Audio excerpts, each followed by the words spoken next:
मुख्तसर कहानी बंद खिड़की। बारिश की बूंदें मुसलसल खिड़की पर पड़ रही थीं और कमरा नीम तारीख था।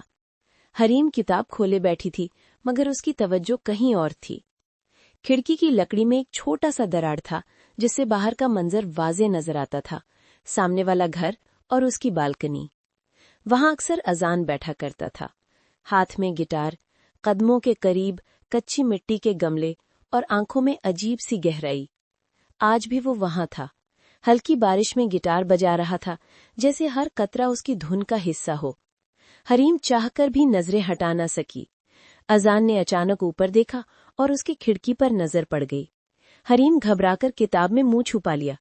खुद से बोली, इतनी बचकाना क्यों हो रहे हो, वो तुम्हें जानता भी नहीं। लेकिन अगले ही लम्हे खिड़की के बाहर एक कागज के जहाज ने आकर टकराकर उसे चौंका दिया। हरीम ने जहाज उठाया।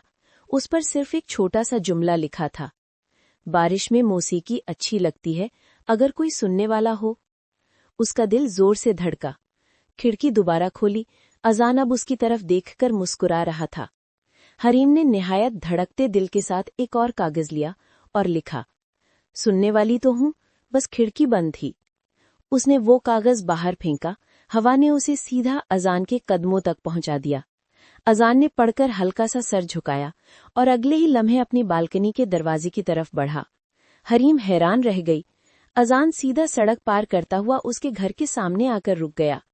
वो नीचे आया, बारिश में भीगा हुआ, और ऊपर खिड़की की तरफ देखकर बोला, खिड़की बंद न किया करो, बहुत सी बातें बाहर रह जाती हैं। हरीम के लबों पर बेख्तियार मुस्कुराहट आ गई। बारिश भी जैसे रुककर सुन रही थी। उसने आहिस्ता से जवाब दिया, अच्छा तो फिर आ जाओ, शायद कुछ बातें अंदर की भी हों। बारिश, खिड़की और दो धड़कते दिल। कहानी बस इतनी सी थी, मगर असर लंबे वक्त तक रहा।